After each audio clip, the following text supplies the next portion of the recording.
Welcome to you students for the third segment of the grade 11 mathematics class of St. Peter's College, Colombo 4, Negombo branch. Today we are going to learn about a very important lesson that will almost give you 10 marks from the first mathematics paper, that is mathematics 1 paper part B, which is going to be cumulative frequency curve. You have to learn about two more before we have another part in this lesson, that is histogram and frequency polygon. But today I have selected to do cumulative frequency curve. Right. First of all, you need to know what do you mean by a cumulative frequency. The meaning of cumulative frequency is that a total of a frequency and all frequencies so far in a frequency distribution is called a cumulative frequency. That means a set of frequencies, the addition of all the frequencies to the downwards. When you start with a set of frequencies, the addition of all the frequencies to the last point is called as a cumulative frequency. The addition together, right? The total of frequency and all frequencies so far. That means starting from the first frequency to the downward. You know the meaning of frequencies. Frequencies means when you take a class interval or when you take a certain amount of data, they give you how many datas are there with respect to one proper part. That is, if you take a class interval like 0 to 10, if there are 10 datas on that, frequency is going to be 10. That is the meaning of frequencies. So the total or the addition of all the frequencies downwards in a frequency distribution is called as the cumulative frequency. So a curve that represents the cumulative frequency distribution of group data on a graph. See, a curve that represents the cumulative frequency distribution, right? The curve that represents this addition together of grouped data. Group data means the data that we categorized using class intervals. This is not for ungrouped frequencies. This is for grouped frequencies. That is exactly the group data, right? On a graph is called a cumulative frequency curve, or you call this an ogive. Ogive is not in your syllabus. We talk about it as cumulative frequency curve. That is what we need. Ogive word we don't want. We need to remember about the cumulative frequency curve. That is the word we need. Okay. So that is why we use a cumulative frequency curve.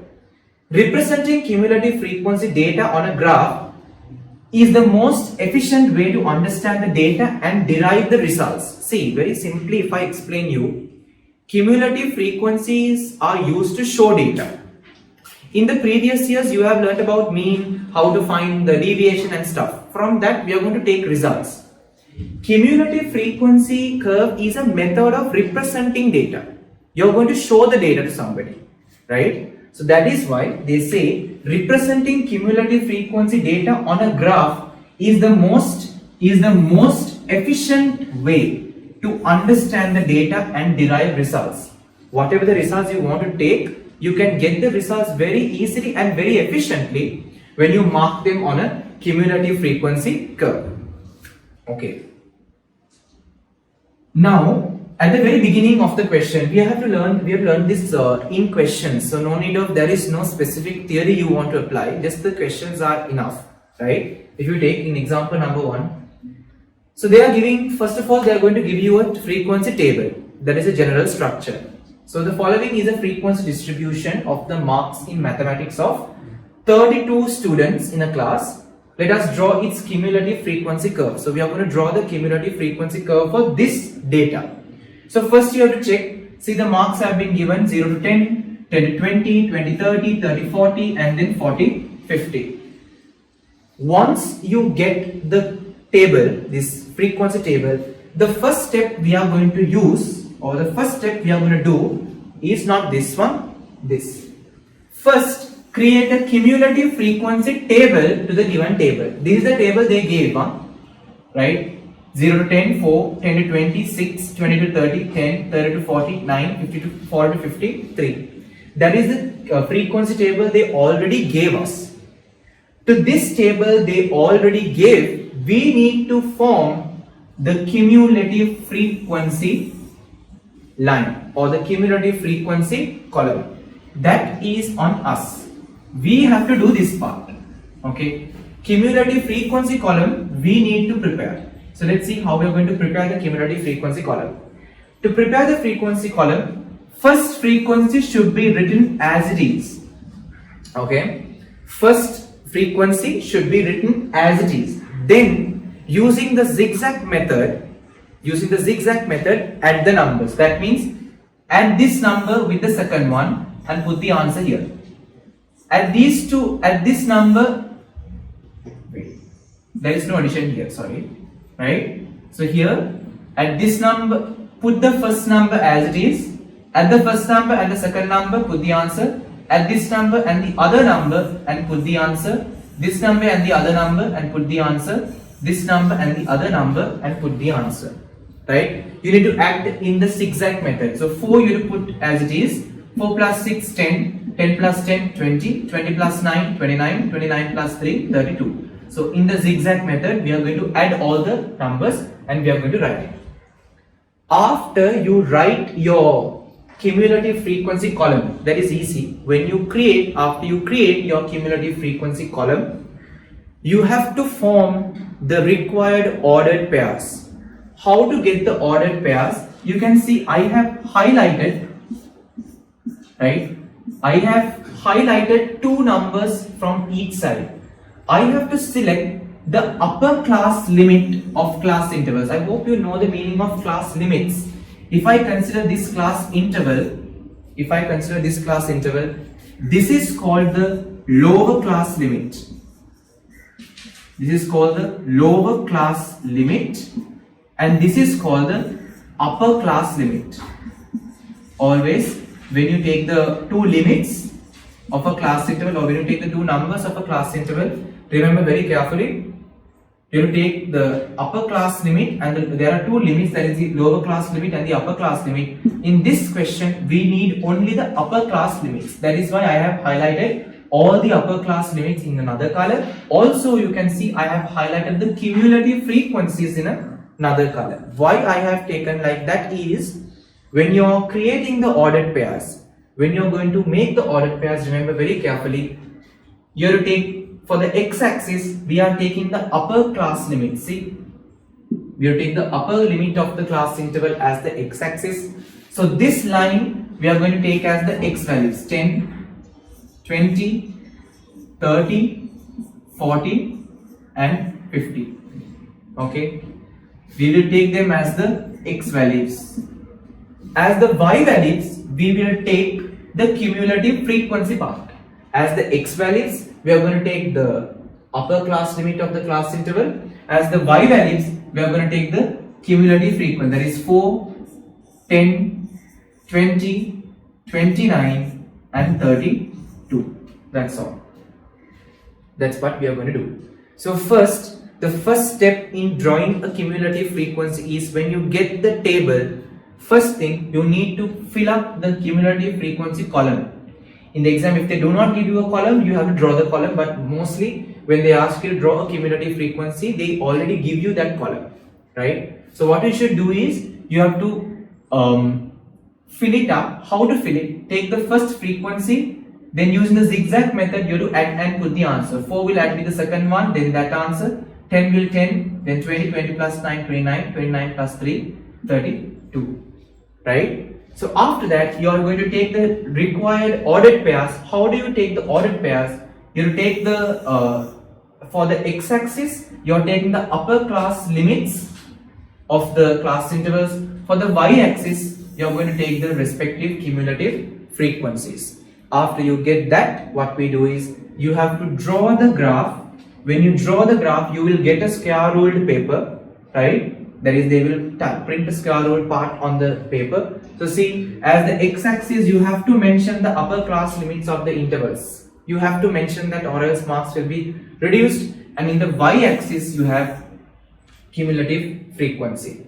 So after that, I have marked these ordered pairs: 10 and 4, then 20 and 10, 30 and 20, 40 and 29, 50 and 32. After that, since the class intervals are starting with 0, that is why this curve has gone to 0. So without using your ruler, it is not a straight line. It has to always come as a curve. You have to plot the points and then you have to connect these points as a curve. This curve is called as the cumulative frequency curve. It is not a very difficult part to understand. It's a very easier part. So the first step is, when you get the frequency table, the first thing you have to do, you have to create the cumulative frequency column. Okay. How to create the cumulative frequency column? The first frequency you put it as it is, then add with the second one, add with the third one, add with the fourth one, add with the last one. By the additions, you will get the values for cumulative frequencies. Then you have to select the necessary ordered pairs. When you select the ordered pairs, the upper class limits will become the x-axis, the lower class limits will become the y-axis. After that, I can take the ordered pairs and mark it on the given graph. When you mark the points on the given graph, it is very important that these axes should be properly mentioned.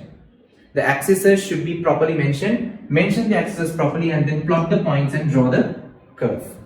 This is what you call as a cumulative frequency curve. Right.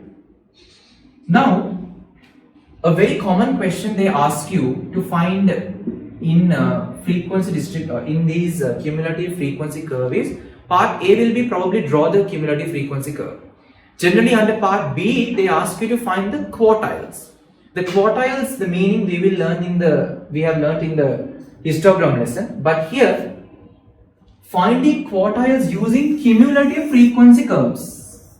To find quartiles in cumulative frequency curves, we have two situations. First situation is, that's very important, I will explain from the previous one. You have to check the last number of the cumulative frequency column. From the cumulative frequency column, you have to check the last number of the cumulative frequency column. Finding the quartiles will depend on this number, right? So using that, see, when the last digit, it's not last digit, it has to be last number on the cumulative frequency column is an odd number or is odd, right? Earlier you can see we got 32. 32 is even, not an odd value. But if you get an odd number there, to find the first quartile, I am going to use Q1 is first quartile equals 1/4 inside brackets n plus 1. N is this last number in the cumulative frequency column. In the cumulative frequency column, after you draw, you will have a last number in that. That last number is taken as n. In case if that last number is an odd number, you have to write remember the quartiles. It's easy. If it is first quartile, that is 1/4. Second quartile, it is 2/4. 2/4 we have taken as half. Third quartile is 3/4. Interquartile I will explain later. Then if it is odd, we are taking 1/4 inside brackets n plus 1. To get the second quartile, or you call the second quartile the median also, you take half n plus 1. Then you know the value of n. N is the last number in the cumulative frequency column. Third quartile is Q3, that is 3/4. Again, for the value of n, you have to put the last number of the cumulative frequency table column. Then to find the interquartile range, after you find the first quartile and the third quartile, I will subtract the first quartile value from the third quartile value to find the interquartile range. Now I am just explaining you the formulas, right? Using the formula, just you can't find the quartiles using cumulative curve. There is a small thing you have to do. We will learn it at the end of this part. For now, understand, if the last digit in the cumulative frequency column is odd, to find the quartiles, these are the formulas that we are going to use. Okay. In the next one, you have when the last digit on the cumulative frequency column is an even number. Okay. If the last digit that is in the cumulative frequency column, if this last number is even, that is like 32, which we got in the previous one. If it is even, to find the first quartile, we are just using 1/4 n. N is this value. last number in the cumulative frequency curve. To find the second quartile or the median, we take half n. To take the third quartile, we are taking 3/4 n. And to get the interquartile range, once after you find the values of the first quartile and the third quartile, we are going to subtract from the third quartile. The first quartile will be subtracted, then you get the value for the interquartile range. Okay, that is how we find the quartiles. But now we have to check how to use this using our cumulative frequency curve. How to use the cumulative frequency curve to find these values. We'll check that now. Now see example number 2. The following is a frequency distribution prepared from the mathematics marks of a group of students in grade 11. Let us draw the cumulative frequency curve for this frequency distribution. Also calculate the median, first quartile, third quartile and the interquartile range. Now first of all, you have been given the frequency table. When you get the frequency table, the first thing that you can do is check whether all the class intervals are properly mentioned: 0 to 10, 10 to 20, 20 to 30, 30 40, 40 50, 50 60, 60 70 and 70 80. Yes, the class intervals are properly mentioned under equal class intervals. So what you should do is, first method or the first step is that, yes, we are going to create the cumulative frequency table.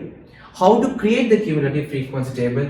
You have been given the class intervals and the frequencies, right? To the given class intervals and to the given frequencies, what we are going to do, we are going to create the cumulative frequency table. To create the cumulative frequency table, first number we are taking as it is, right? The first number we are going to take as it is, and then in the zigzag method we are going to keep on adding all these numbers. So 4 will add with 5, then you get 9. 9 will add with 7 to get 16. 16 will add with 8 to get 24. 24 will add with 10 to get 34. 34 will add with 9 to get 43. 43 will add with 5 to get 48. 48 will add with 4 to get 52. Right?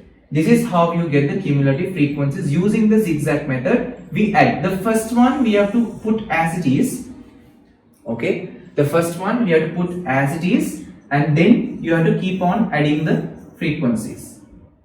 Now you can see I have highlighted, specially mentioned about this last digit of the cumulative frequency column, because we will require this number to find the quartiles in the other sections or in the other question. To get the value of the quartile ranges, we need this number.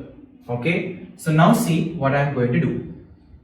Remember this. And also, there's another step you have to do. You have to take these x values, you take these upper class limits as the x values and the cumulative frequencies as the y values, and then you need to form the ordered pairs as well. Right? You need to form the ordered pairs as well. So how to form the ordered pairs? 10 and 4, then 20 and 9, then 30 and 16, then you have 40 and 24, then 50 and 34, then 60 and 43, 70 and 48, and the last one is going to be 80 and 52. So you have to take these ordered pair values after you finish or after you complete drawing the cumulative frequency column, right? Okay. So after you complete it, then we have to start to draw the cumulative frequency curve. So now here I have done a small mistake that I have not marked the axes, but in the exam you cannot forget to mark the exam, or you will marks will be reduced to you. You have to remember that the axes should be marked. These are upper class limits, right? Upper class limits, and this is definitely going to be the cumulative frequency column. cumulative frequency. On this side, the upper class limits onto the other side. Then we have already marked the ordered pairs here. In this question, I have already marked the ordered pairs, right? The ordered pairs are already marked. The ordered pairs we got in the previous question, previous part. We have marked. After that, we have to just draw the cumulative frequency curve, and now that part is already understood. We have already done that part, but now we are going to do how to find the quartiles using that. Now I told you, if I check with the previous ones, in this point I told you, if the last digit of the cumulative frequency column is even, we are using these three. Now in the question I have received, the last digit of the cumulative frequency is even. It's an even number. So now when I draw this, I have to use those formulas. See, I have used the n formulas.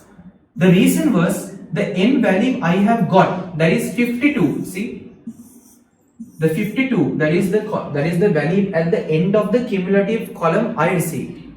So because it is an even number, now I have to take these three terms or these three formulas. Then what I do is, see, 1/4 into 52. N is going to be 52 here.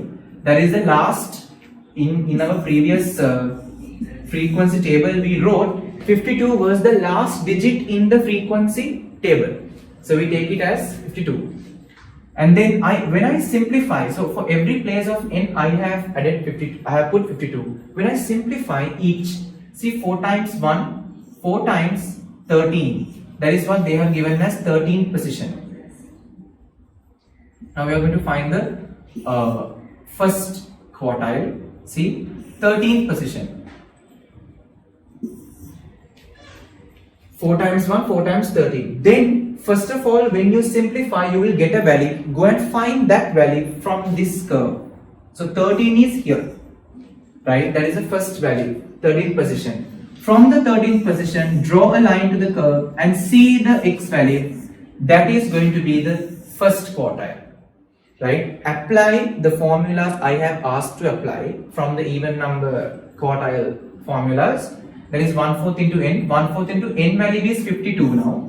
So I have taken 52, 4 times 1, 4 times 13. Now check the 13th position. Where check the 13th position? From the y-axis.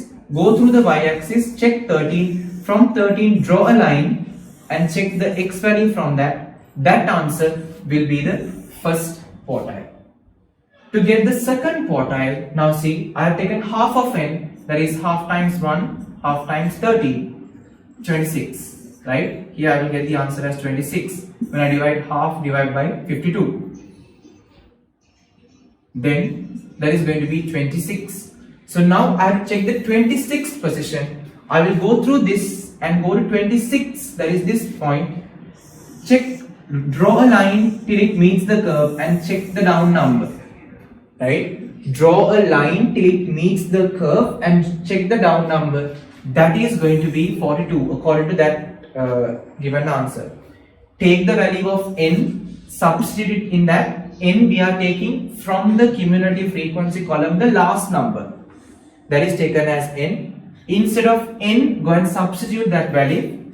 Simplify the answer, you will get a value. Take that value, find it from the y-axis, draw a line till it meets the curve. From the curve, check the x-axis value. Same thing to the third quartile. Now here this is going to be 3/4. That is going to be 3/4 into 52. 52 is n. That is 39th position. So now from this, go to the 39th value. That is here. Draw a line to the curve. From there, check the down number. That value will be the third quartile. So once after you find the three quartiles, you can find the interquartile range. To find the interquartile range, what we do is we subtract the third quartile from we subtract the first quartile from the third quartile, then we get the interquartile value of the cumulative frequency curve. Again, if I explain this to you very clearly, when you get to draw a cumulative frequency curve, when you get the table, the first thing that you have to do is you have to create the cumulative frequency column. After you create the cumulative frequency column from the zigzag method, You have to take the ordered pairs. Take the ordered pairs, draw it on the curve and mark them. And then mark the axes as well. Then plot the given ordered pairs and join them from the curve. Alright. If they ask you to find the quartiles, check whether in the cumulative frequency table or the cumulative frequency column, what is the last number. Whether this number is an even number or whether this number is an odd number. You have to check it. If that number is even, you can use these formulas. If it is odd, the previous formulas. So this is even. In this question, the last number we got as 52. So that is an even number. So I have to take 52 value, right? So instead of n, I have substituted 52 at all the places. So 4 times 1, 4 times 13. Then see 13th position. So go from here to the 13th place and then draw a line. Check the value from the x-axis. You will get the answer for the third quartile. For the second quartile, again put n instead of the n value in half of n. Take the value, which position by simplifying. Go to that position, draw a line to the curve and check down. Then you can find the answer for the second quartile. To get the answer for the third quartile, instead of n, substitute the value of 52. That is the value you get at the end of the cumulative frequency column. Get an answer from that. That answer, check from the curve in the y-axis, draw a line to the curve and check down to the x value. Then you will get the answer for the third quartile. Once after you receive the answers for the third quartile and the first quartile, you can subtract them and get the value for the interquartile range. Okay, so this is basically what we have to discuss under this lesson of cumulative frequency curve. What they can give you also for the exam under cumulative frequency curve is, first thing, they might give you the table and they might ask you to complete the cumulative frequency column. Then you have to draw definitely you have to draw the cumulative frequency curve. When you are drawing, be very careful. The curve has to be a very smooth curve or else marks will be reduced. Right? So the curve has to be smooth. The axes should be properly marked. This is cumulative frequency and this is upper class limits. So they has to be marked properly. After that, you draw the cumulative frequency curve. They might not give you to find all three, but they might give you to find either the median or the other two. Median is the second quartile. Remember that. Okay. So that is what we have to discuss under this lesson under cumulative frequency curve. So I will see you next week with the other lesson. Till then, thank you and may God bless you.